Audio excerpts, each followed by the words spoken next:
Salut, voici une petite capsule sur la motivation. Dans cette capsule, tu vas voir, on va faire un parallèle entre une voiture et ta motivation. Alors, quel est le rôle de ma motivation dans mes apprentissages?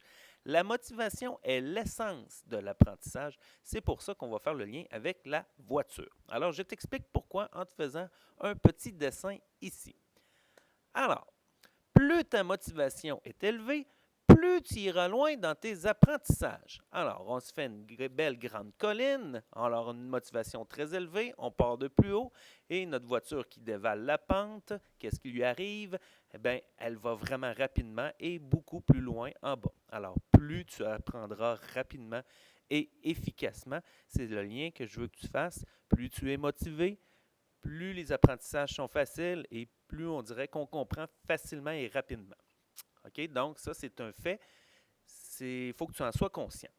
Maintenant, qu'est-ce qui arrive lorsque la motivation n'est pas là ou elle est plus basse?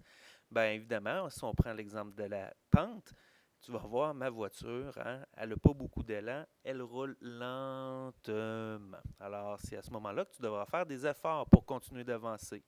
Hein, le petit bonhomme qui dit j'ai pas de choix, je dois marcher pour continuer. Parce que là, son élan est terminé et il n'avance plus. OK? Donc, quand ta motivation n'est pas là ou elle n'est vraiment pas très élevée, tu n'as pas beaucoup d'élan pour ton travail et c'est à ce moment-là que tu dois faire les efforts. OK? C'est facile de faire des efforts quand tout va bien parce qu'on a un bel élan. Lorsque notre voiture n'avance plus, oups, là, il faut pousser, il faut marcher. C'est beaucoup plus difficile dans ce temps-là.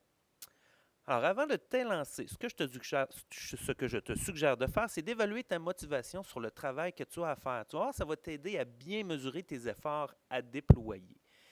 Donne-toi une échelle de 0 à 10. 10 étant la motivation maximale, 0 étant ça ne te tente vraiment pas du tout. Tu ne veux pas le faire. Okay?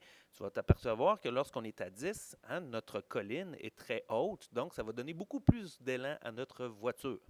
Tandis qu'au contraire, lorsqu'on est à 0 ou 1, ben là, on n'a pas beaucoup d'élan et c'est à ce moment-là qu'on va devoir faire des efforts. Ça va t'aider devant un travail à dire ouais, là, ça ne me tente pas du tout. OK? Donc là, c'est vraiment le temps de faire des efforts.